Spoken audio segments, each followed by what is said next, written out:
It always begins quietly. A ball rolls into the corner of a dimly lit gym, somewhere in Seat Pleasant, Maryland. A boy reaches for it. Long arms, too long for his frame. Hands that will one day hold trophies, now trembling with possibility. He's not speaking, but the rhythm of the basketball speaks for him. Pounding gently, once, twice, again, like a heartbeat. Unsure if it wants to continue. He shoots, a jumper, unburdened by form or pressure. The sound of rubber netting floats into stale gym air like hymnals lost in time. No one remembers their first shot, but maybe for Kevin, it was different. Maybe some part of him knew something had begun. In the corner, Wanda Durant watches. Quiet, tired, her shift ended 3 hours ago, but exhaustion gave up trying to catch her years ago. She watches him with eyes that have seen too many train doors close, too many men vanish before promises grew legs. But this boy, he is here, still becoming. Her belief doesn't shout, it doesn't wear capes, it simply watches, waits. Seat Pleasant is not the sort of place legends are supposed to rise. It's small, tucked into the edge of the country's heartache. It rains more than people think, and most dreams stay hidden under tarps and unpaid light bills. But in that gym, the air doesn't know that. In that moment, the court makes no judgments.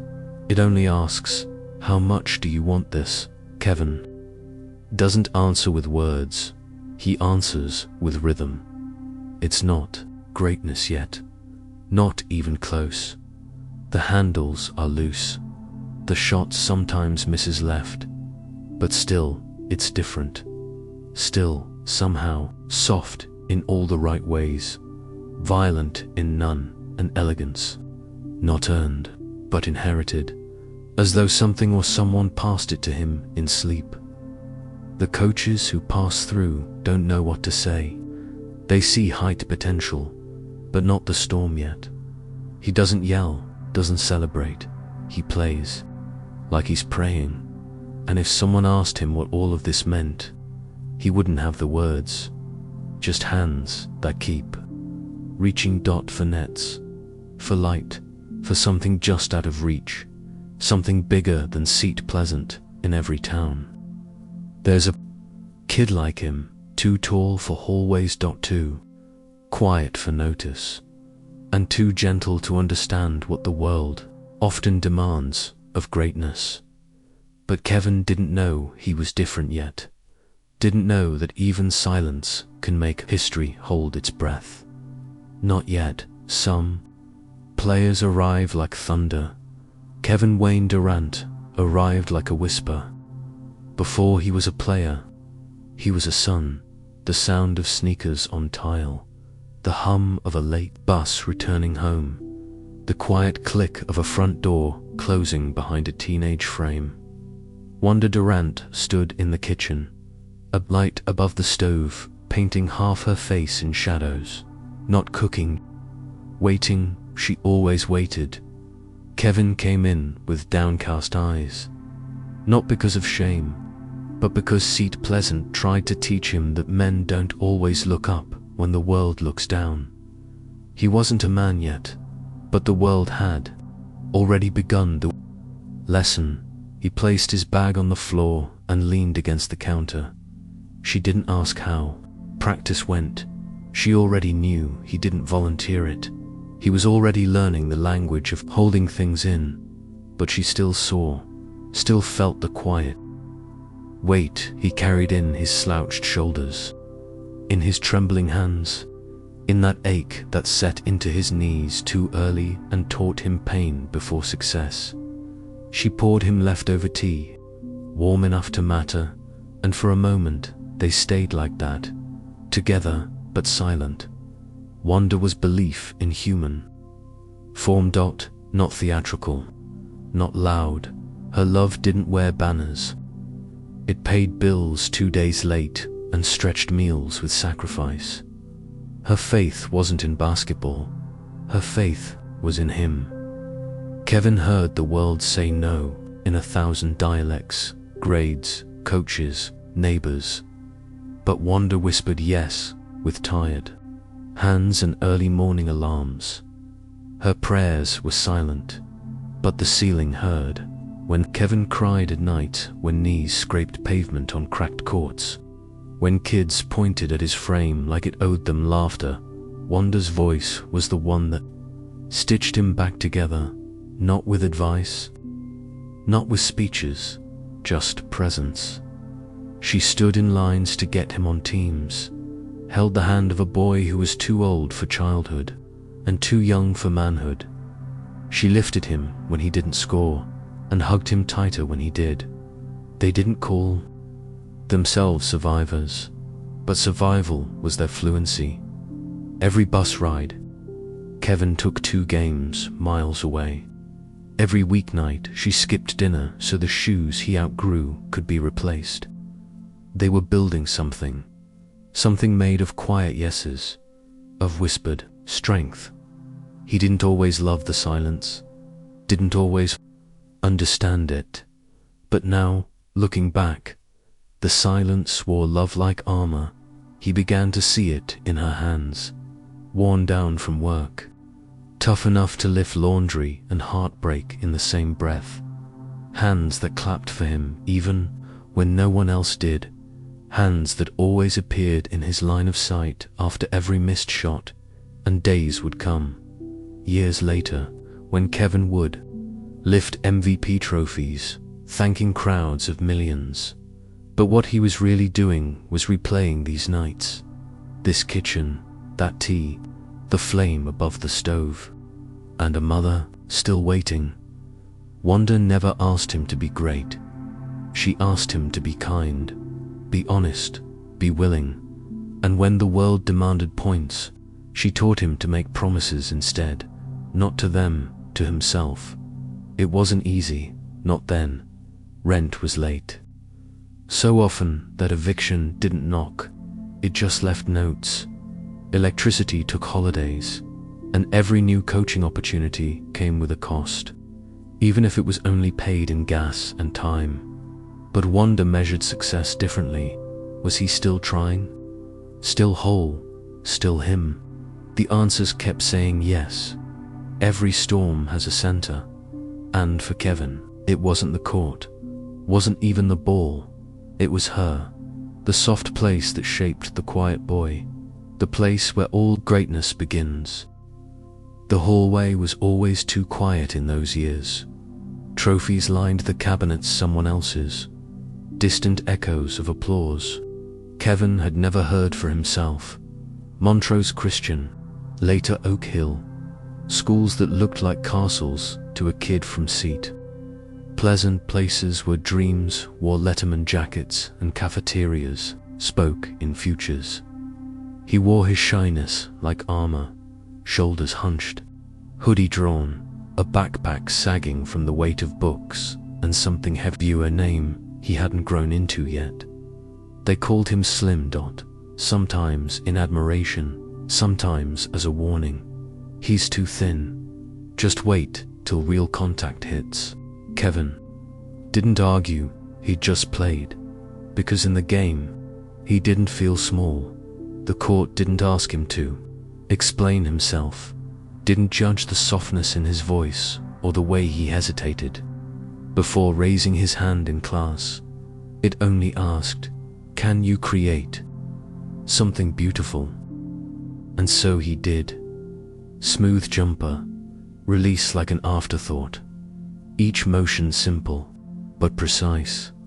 Every shot an answer to a question he couldn't yet ask out loud. He slept in hotel beds that smelled too clean, a stranger to wherever his body happened to be, bags packed more by necessity than destination. These were the years that washed away any illusions. Friends came and went through gate doors, into other lives. Sometimes Kevin didn't say goodbye too used to people disappearing before loyalty could take root. But the game stayed in the solitude of travel, in the echo of rim against empty gym walls. Basketball taught him one rare thing: how to be alone without surrendering. He missed birthdays, missed weekends when Maryland bloomed with slight warmth, missed peace, but in every missed shot in practice, he learned something: patience, quiet competitiveness, how to lose and still want to come back. And slowly, coaches began to stop and really look, not just at the points, not just at the wingspan, but at the poise, how he moved like the court gave him permission to exist, because the game wasn't just a dream, it was a shelter, while others saw potential. Kevin felt survival.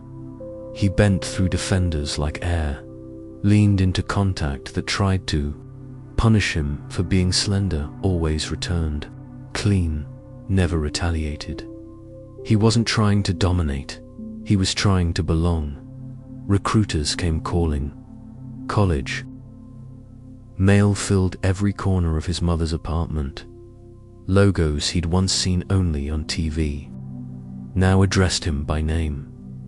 It was flattering, but it never felt real, because even as the letters came, Kevin stayed the same boy who tied his shoes in silence, who looked at his mother after every game to see if she was proud, even when others clapped without knowing what they'd seen. He didn't ask for attention, didn't chase clear path scholarships or media headlines. He just played and let the rest breathe on its own. Every now and then, after another gym cleared, after another win on another forgettable night, he'd walk back into his room, close the door quietly, and for a few minutes just sit on the edge of the bed, wondering if anyone really saw him. Not the stat sheets, not the player profile, just him. But soon, he'd stop wondering. The world was about to answer. Everything felt slower in Texas. The air moved different, thicker, heavier, like it had to earn every breath. Austin didn't feel like home. But Kevin had stopped chasing comfort long ago. He wasn't there for college. He was there for a single season of clarity, a one-year prayer whispered beneath burnt orange banners. Classes came and went. He did the work, sat in the middle row, pencil spinning absent-mindedly between fingers meant for more than textbooks. But when he walked into the gym, everything made sense again. He didn't belong the way other athletes did, didn't flash gold chains or speak in volume. He practiced quiet, refined it, his jump shot unfurled like a sentence he'd been trying to say his entire life, smooth, effortless, speaking. For him, when his voice didn't rise above the noise, he didn't talk trash, didn't stare opponents down, but still they felt him.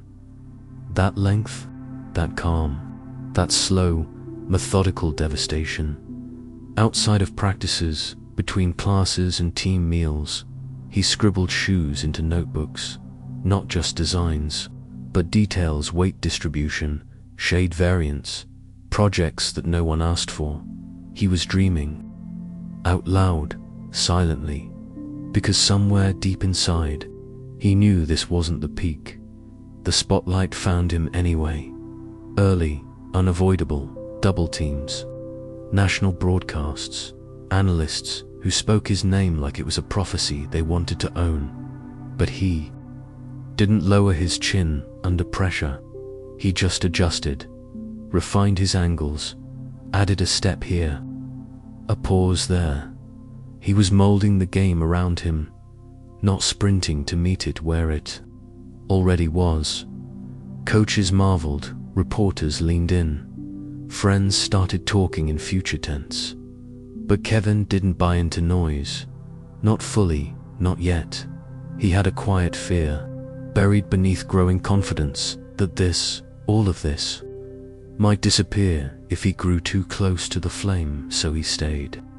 Soft dash spoken, headphones in, feet grounded, even as he shattered records, even as Texas.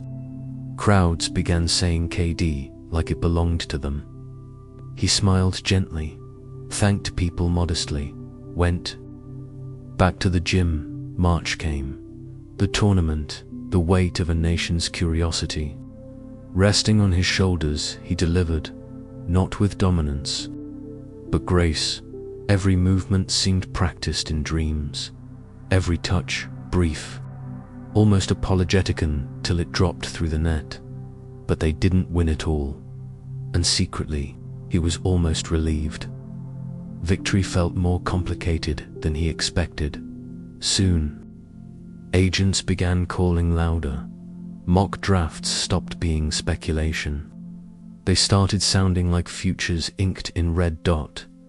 Kevin walked the campus slower that last month, lingering on stairs, in hallways, on benches he may never return to. He let go slowly, with gratitude, with reverence. He didn't throw his name into the draft pool like a splash. He lowered it like a stone into deep water, and though the ripples hadn't reached the shore yet, he could already feel the tide shifting. He'd come to Texas, nameless to the masses. He left it echoing through arenas, not yet fully formed, but unmistakably arriving. June air doesn't feel like summer when you're waiting for someone to call your name. Kevin sat near the front, not quite center, not quite hidden. A suit that fit well, but not so well it looked like it was bought with certainty. His hands were still, eyes scanning nothing. People cheered each pick, but for him, the sound felt like static. He wasn't the story. Not yet. Greg Oden owned that, built like tomorrow, measured like a promise. Kevin just waited. When his name came second, it didn't stop the whispers to skinny, not strong enough, can't lead a franchise.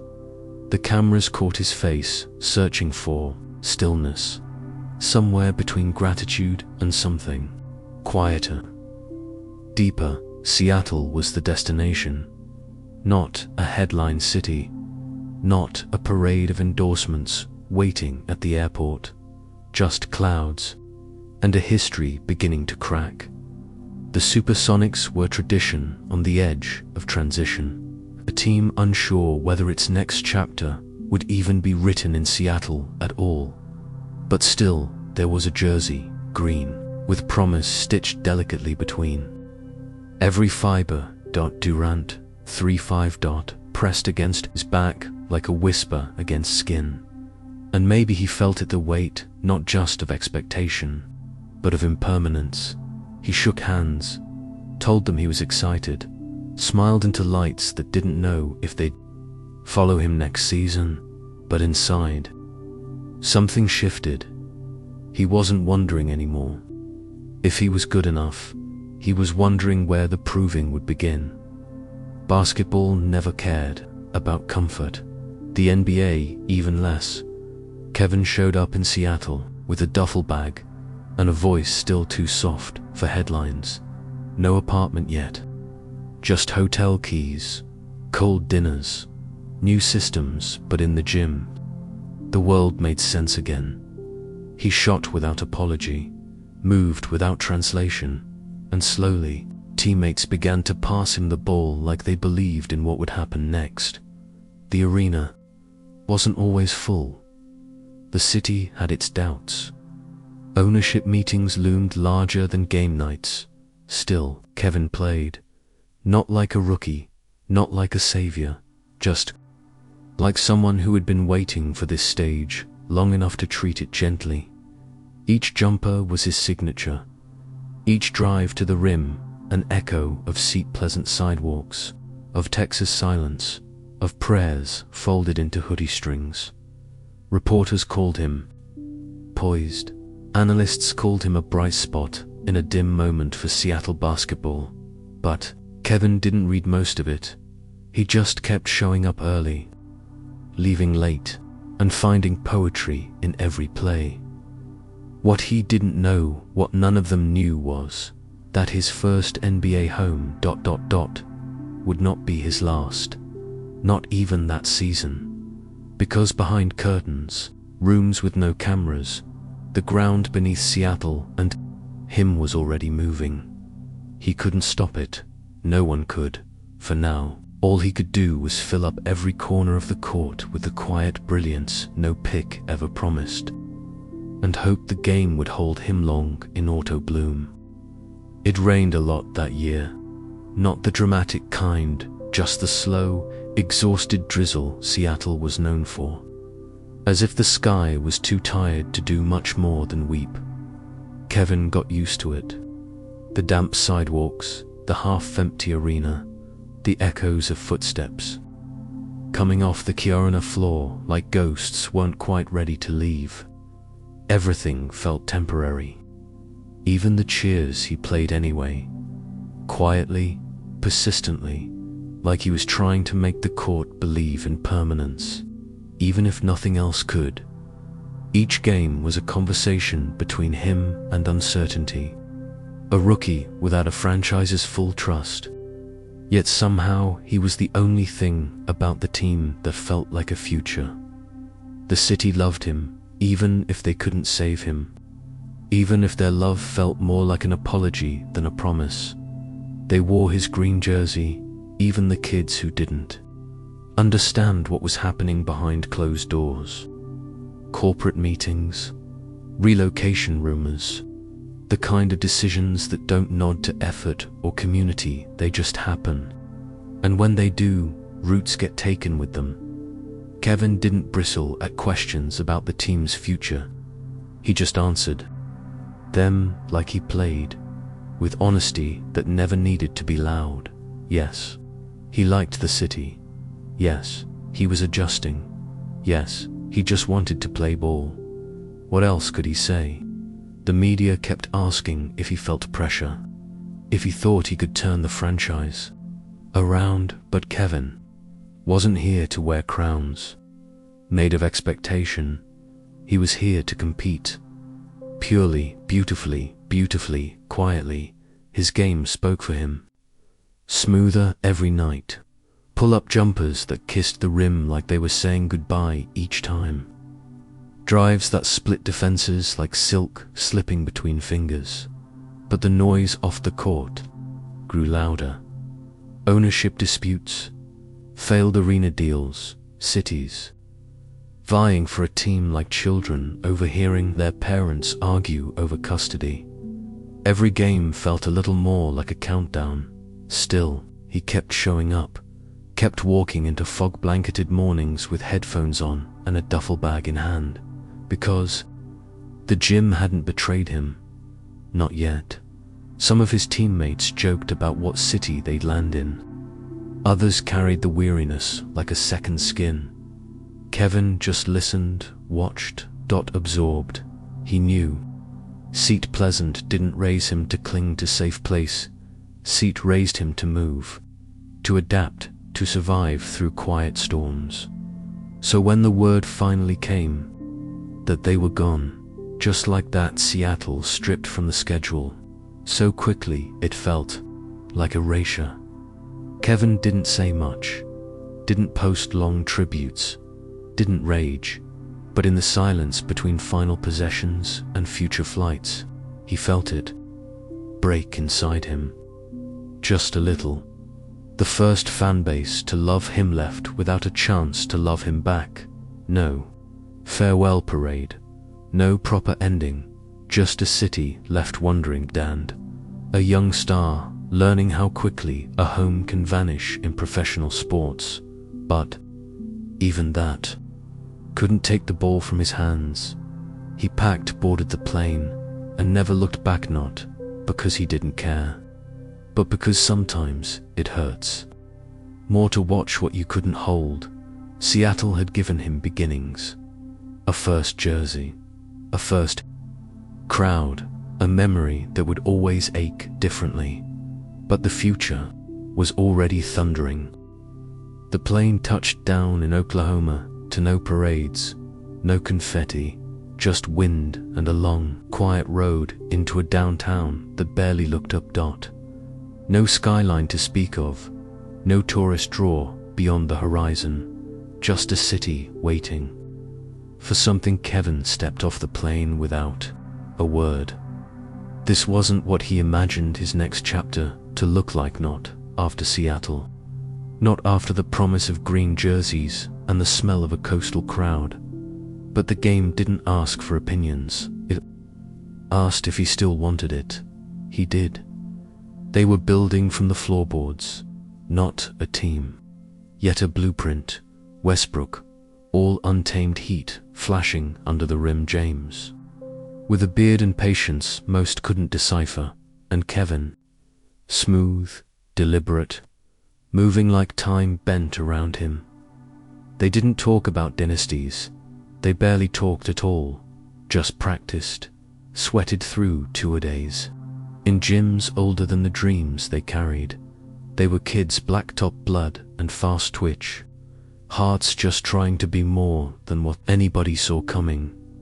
Kevin grew into himself from the inside out, not with biceps flexed in celebration, but with lean arms dropping 30 on you before you even realized he'd started to score. It wasn't flashy, it was fundamental magic. Step back, jumpers like second thoughts that still made perfect sense, crossovers that didn't break ankles, just stole rhythm, and the points kept coming fast, easy, almost disrespectfully quiet. The city watched him become something they'd never had, a superstar who still looked people in the eye, who gave interviews where his voice stayed low, but the message carried. "I just want to represent," he said, as if that was all this took. But as wins stacked, so did questions. Could he lead them all the way?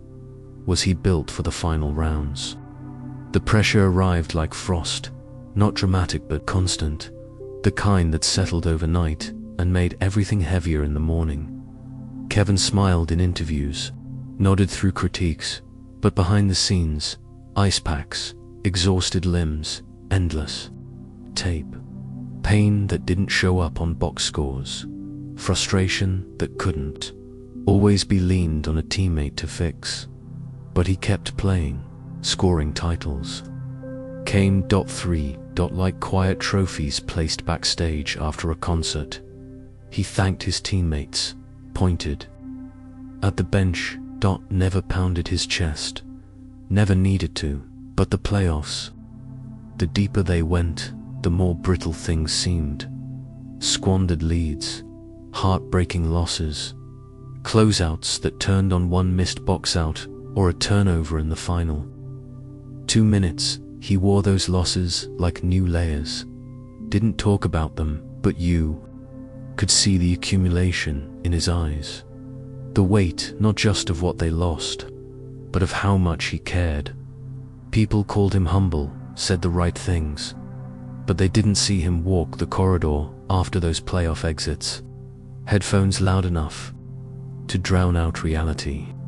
Eyes locked on some middle distance between regret and resolve. The games didn't always break him.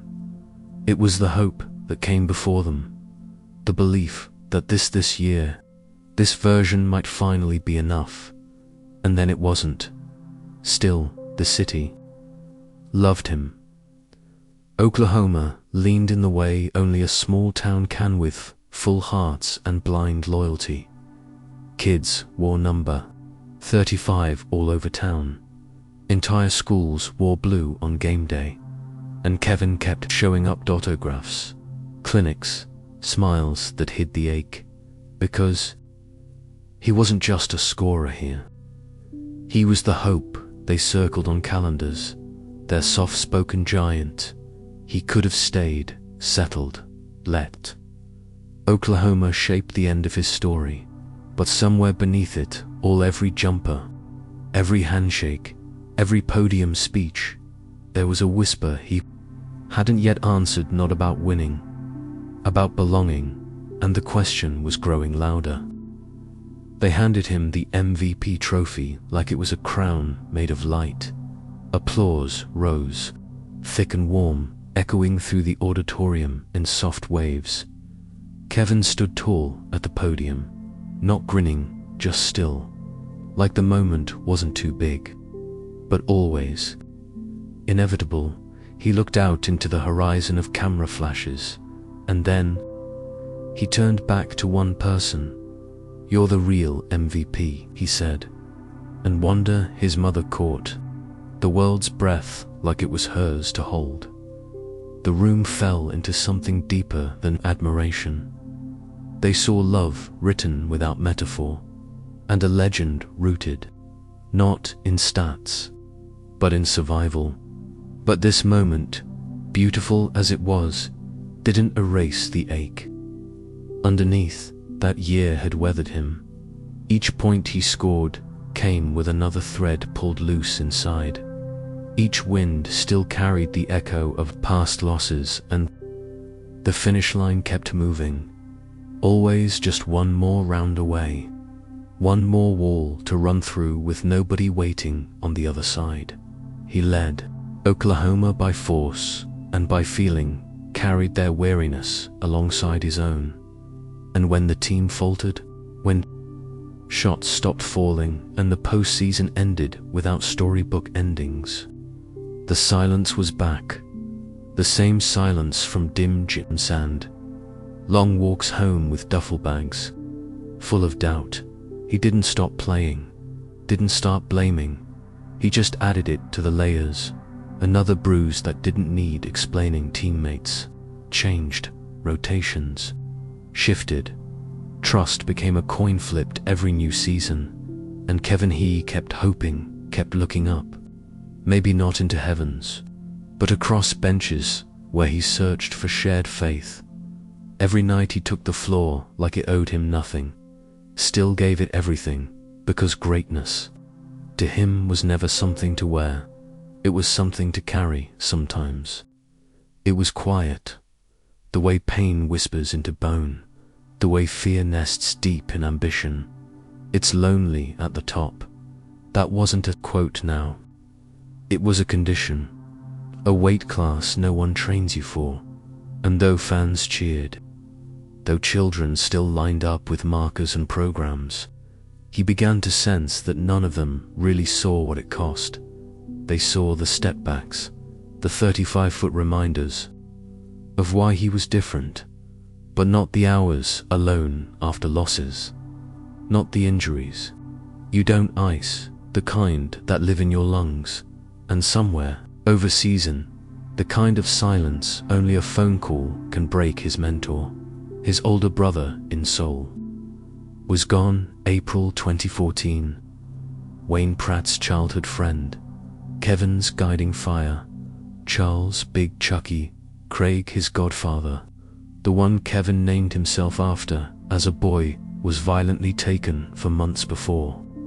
Kevin accepted that MVP award. No media loops played that footage, no ESPN segment in memory of, just a circle broken. Kevin never made it a headline, didn't need the world to weep with him.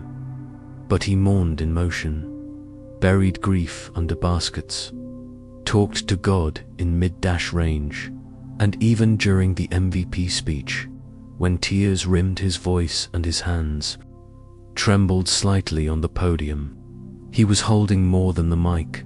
He was holding the weight of losses unspeakable. And in that auditorium, he let us see them just for a moment. Then the cameras packed up, the stories moved on, the banners didn't last forever, but the ache, it stayed. It taught him that adoration is seasonal and that love, real love, doesn't always cheer. So he went back to work, back to the court, back to the rhythms that knew him better than most people ever would.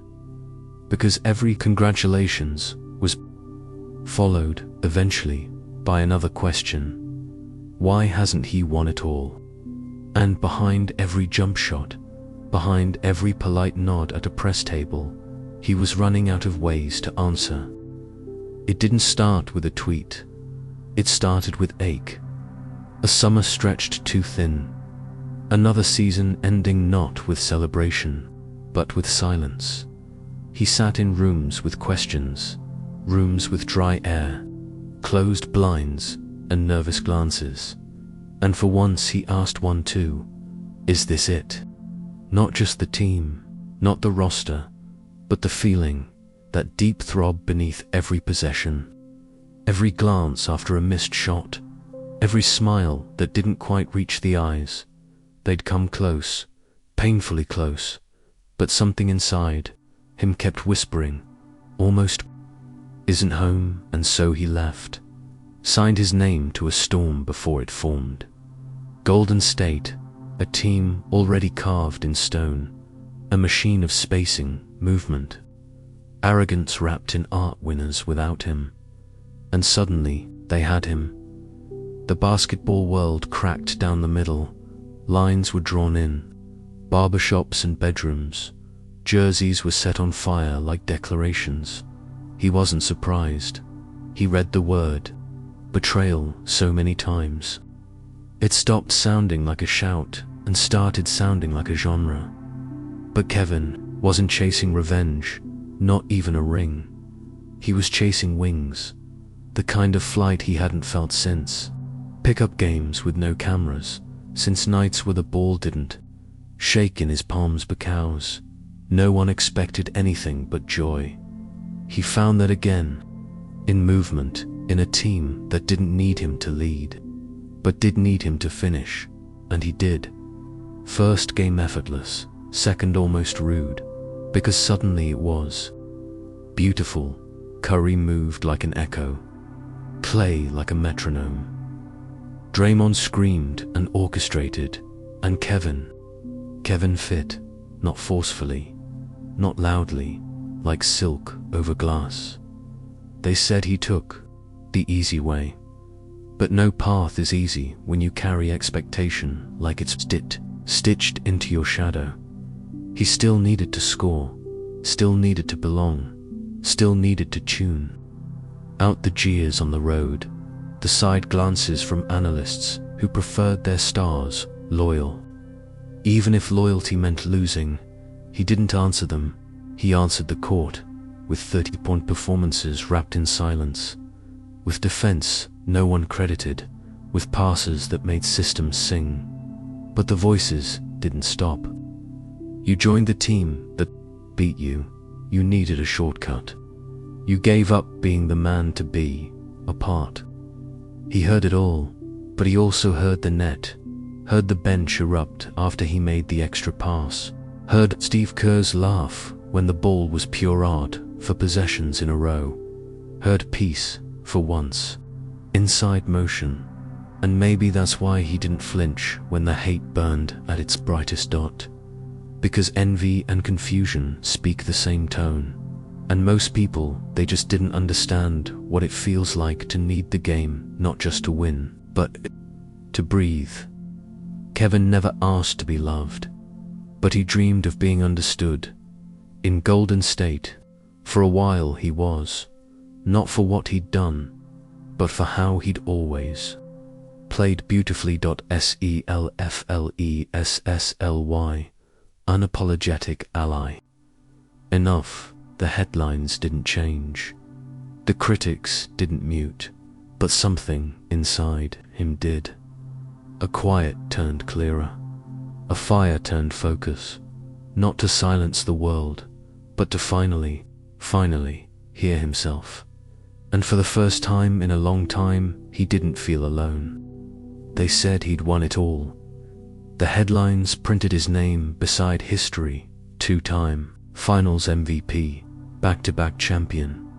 Dominance affirmed on the game's highest stage, but inside, it didn't settle, because winning, as it turns out, doesn't always sound like what you imagined.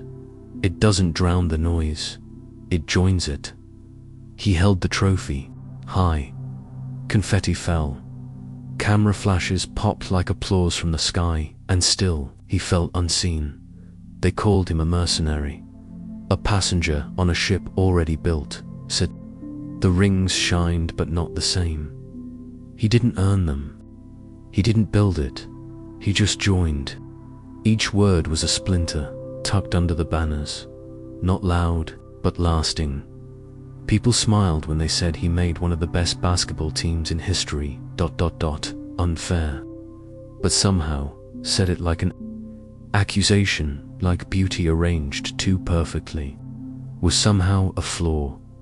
He had what they said he lacked: rings, ... validation, a place in the pantheon. Yet, the court got quieter, the applause more conditional, the cheers edged with doubt. He didn't rage, didn't argue with pundits, didn't tweet answers into the void. He played, through the whispers, through the asterisk talk, through every headline that weighed his greatness against how much the game had already given him. And still, he delivered finals moments carved with poise. Pull-up threes in another man's arena, disguised as grace. He bent defenses until they broke, wrote symphonies in 4 dribbles. But when the euphoria faded, the silence remained. It turns out, dominance without struggle isn't always celebrated. Not if you're not the story everyone wanted. Not if you wore peace instead of punishment. Not if your greatness wasn't painful enough for them to revere. He wondered, in quiet spaces between road trips and rehab rooms, what more was necessary. What else did they want? The rings didn't mute the questions, they only changed their shape. Instead of "Can he win?" they asked, "Did he choose the hard way?" Instead of "Is he great?" they debated how palatable, how poetic his greatness was. But Kevin didn't need romance attached. He never claimed the hero's arc. He never promised to suffer for their narrative. He just played the best basketball anywhere on earth, flawlessly, effortlessly, relentlessly. And inside the noiser, different silence began to take shape. A new ache, not for validation, not for respect, but for what had been left behind in the pursuit. A version of joy untouched by forums, a version of self untethered from their measuring sticks. He still loved the game. That hadn't changed, but now he was learning that winning doesn't always mean arrival, and that sometimes after you've reached everything they told you to chase you, look around and realize you're still alone. It started with a shuffle, a hesitation, baseline move, half attack, half instinct, then a push, and something gave. Not the defense, not the space, something deeper. The tendon, that secret rope tying, bounced to belief. It whispered once, then snapped. Kevin went down, but it wasn't dramatic.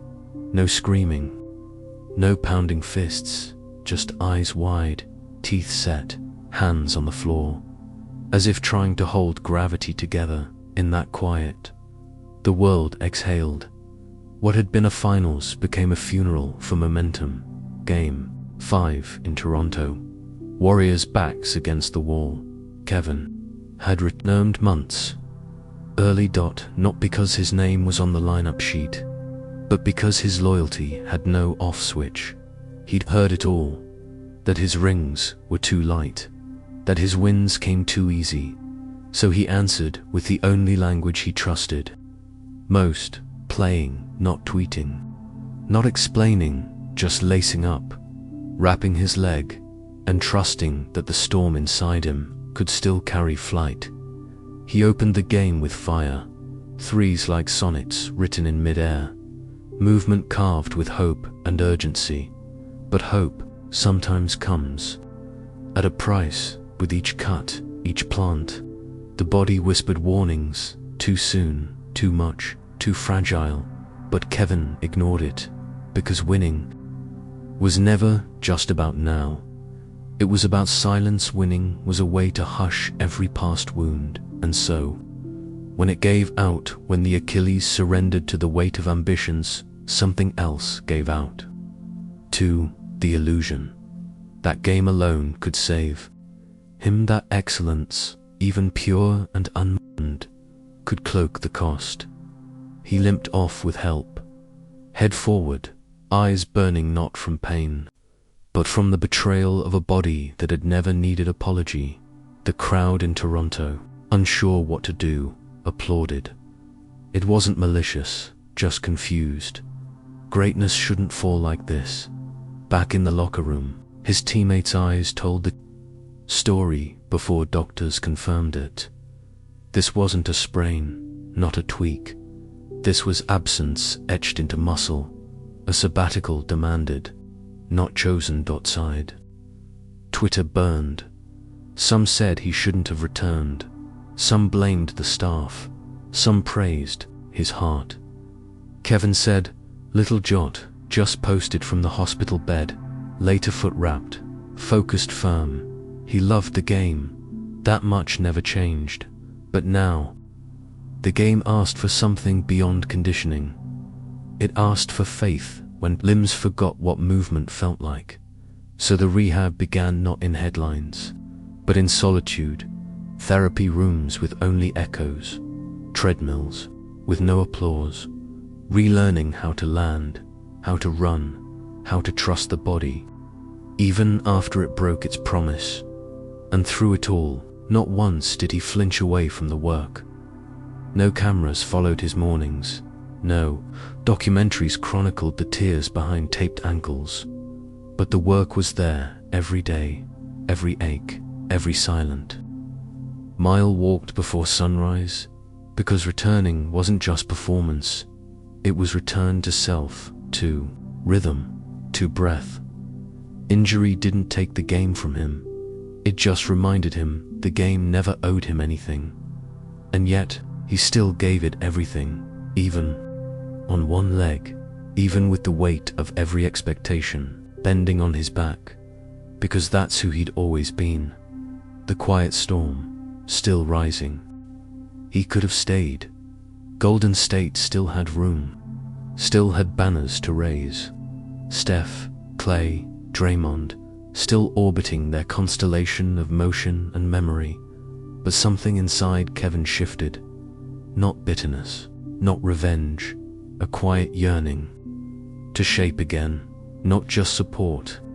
To trace the sky with his own hand. Not as a guest in someone else's masterpiece, but as the first line on a blank canvas. Brooklyn, New York without the Broadway. The Nets without the rings. Black and white jerseys waiting for identity. And beside him, Kyrie, a poet with handles. Later, Harden, art disguised as muscle. 3 stars from different galaxies, brought together by something fragile and electric. They called it the super team. And at first, it was potential breathing on the edge of greatness. But greatness always asks more than it offers. Kevin played like he never left. First bounce, clean, first pull-up, jumper poetry, first season back from rupture, 2 years removed from shattering his Achilles, and still, he moved as if the injury never learned his name. He didn't talk much. He hadn't changed, not where it mattered. Still slow to show joy, still faster to show up in silence. He was leading in rhythm, he was healing, and yet the noise began early. Kyrie missed games, personal matters, unspoken reasons. Then came the vaccine and headlines louder than predictions. Harden struggled. His hamstring whispered warnings. Load management shaded chemistry. Rotations blurred. Trust staggered. And Kevin tried quietly. Held the team in his palms. Scored because he had to. Defended because no one else could. He was the glue to something never fully built. Then came the playoffs. Milwaukee. GIANNIS. The battles began slow. then bloomed into epics. Game 5. Performance for the gods, Kevin gave them. 49. No Harden movement, no Kyrie. Ankle, just him. Alone, surrounded by defenders. Still carving geometry, with arcs and fakes. The whole world watched him perform. Surgery on the edge of exhaustion. Dropped passes into pockets no one else saw. Stepped into shots like the court belonged to him, because for that night it did. Then came Game 7 and the shot clock. Winding game, hung in air. ISO, left turn, fade away. Over Tucker. 20. Feet of questions answered in silence. Splash, but 1 inch betrayed him. Toe on the line, 2 points instead of 3. Tie instead of victory. Overtime instead of legend. They lost. Giannis moved on. The Bucks became champs. Kevin became a myth because that night told its own story. 53 minutes. 40-8 points, triple-double, dressed in agony, and not a single complaint. He didn't throw headbands, didn't beg for fouls, just left it all beneath the net. But myths don't heal hamstrings or fix chemistry. The next season came. Kyrie part-time, Harden halfway gone, Ben Simmons follows, but never steps fully in. Kevin still carried, still scored like most breathe, still trusted the game, even when it couldn't trust itself. But the noise was back. Brooklyn unraveled, quietly at times, then all at once. And somewhere in the shuffle, Kevin began to wonder, again, if the game was still capable of sanctuary, because winning no longer felt like the only question, and belonging, the one he kept chasing, was still just out of reach. 30 came, and it didn't knock. It opened the door by itself and sat down at the end of his bed. Kevin woke up to joints that didn't speak kindly, to aches that didn't need, bruises to mornings that whispered questions louder than alarms. How long can you keep doing this? He didn't answer. He just stood up and laced his shoes again. They say time humbles everyone. But Kevin was never loud, never needed humbling. What he needed was something he could still believe in, so he moved on. Again, Phoenix, dry, heat, and bright promise. A franchise aching for a rival. A star in Devon, rising. A point guard in CP3, aging but still orchestrating. And now, Durant. Not a savior as stillness. He came not to take over, but to amplify, and still. The weight came with him, no matter where he went. History followed. Expectations moved in before he unpacked. He didn't complain, didn't ask why the world expected his silence to deliver thunder. He just played. Jump shots that seemed to pause. In flight, trusting gravity only because he said so. Defenders still lunged like they forgot. He had a wingspan longer than their doubts. He was efficient like time, sharp like memory, still moved like a secret being kept by the game itself. But he wasn't chasing anymore. Not rings, not love, not even redemption. Just rhythm, after all the headlines. After fan bases turned to verdicts. After locker rooms rotated like revolving doors, Kevin still found peace in simplicity. Ball, court, silence. Between bounces, he wasn't trying to prove he could lead a team. He'd already led storms, multiple, quietly, without parade. Now he played, with a different grace, one born not of fire, but of persistence. The games weren't about rewriting legacy, they were about keeping a promise. To himself, to wonder, to every barefoot night on cracked pavement in Seat Pleasant. Critics still questioned, is He's still top 5. Can he carry this Phoenix team? Will he ever stay somewhere long enough to be something more than a rental story? He heard them, but their questions came too late.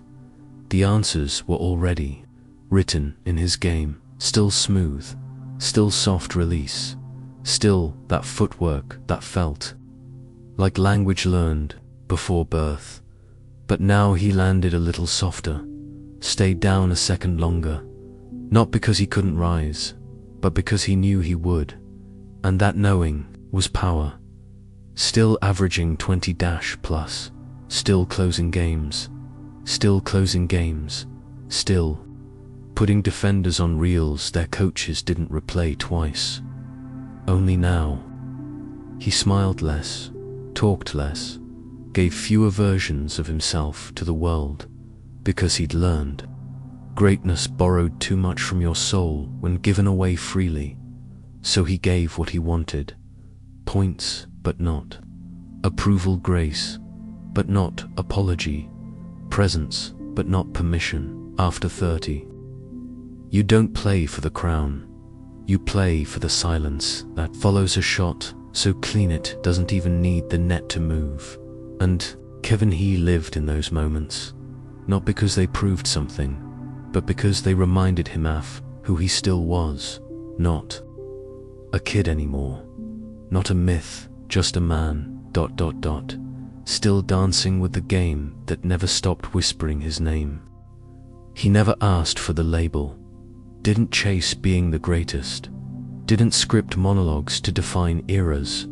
Stats followed him, yes, but he never kept the score like others did. For Kevin, the game wasn't conquest, it was communion, a way to feel whole, a world that kept asking him to fracture for its approval. They want legacy to rot to, stand tall on magazine covers, to scream with titles, to pose with teammates like battle-worn kings. But Kevin's greatness was quieter. You had to lean in to see it, to understand the blur of his first step, the patience in his jump shot, the way he never hunted the game, just waited for it to find him, and then gave it everything. He didn't play with hatred. He didn't weaponize anger.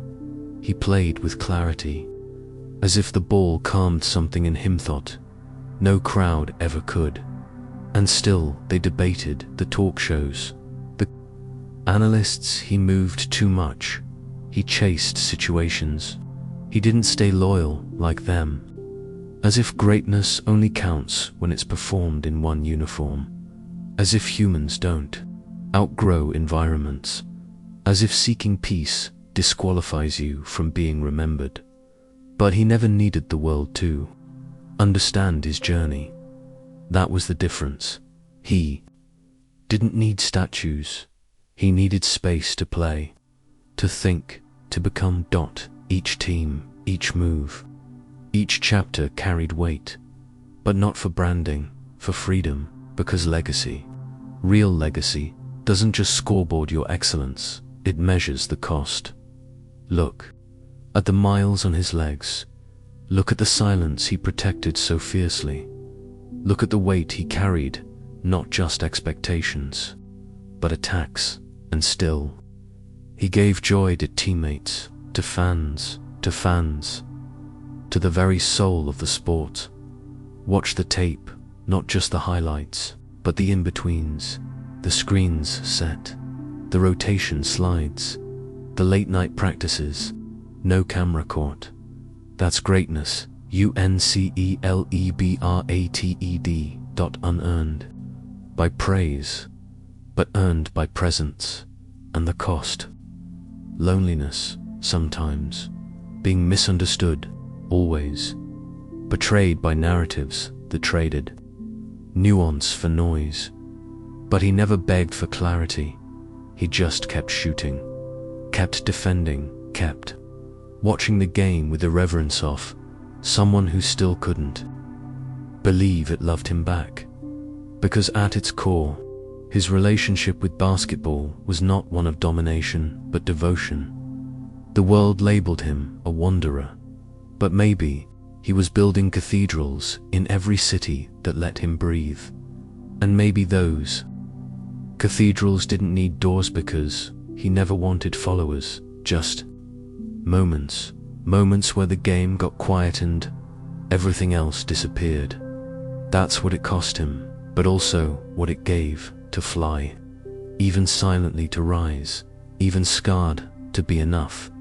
Even when they say you're too much to embrace, greatness doesn't always echo. Sometimes it just lingers, like a shot at the buzzer that doesn't need to fall because even the attempt was beautiful. Somewhere, the gym lights hum above an empty court. A boy steps in. Sneakers half-laced, arms too long for his shirt sleeves. Quiet trailing behind him like it knows. The space isn't built yet for noise. He picks up a ball, dribbles once, twice, listens, maybe. He doesn't know why he came here. Maybe he does. Maybe names like Durant don't exist to him yet, but feel familiar in the way silence can feel like company. He shoots, it misses, but something in the motion makes a promise, because stories like Kevin's don't finish. They ripple. They live in boys like this, hoping, softly, trying, slowly, believing quietly in something they can't yet name. Durant's career will one day fade into books and stats and highlight reels, cut 100 ways. But legends aren't just remembered. They are felt in fingertips that adjust the seam before every free throw, in teenagers who walk home after losses and don't tell anyone how much they care, in the gym rats who love the echo because it means no one is watching, but maybe something still sees them.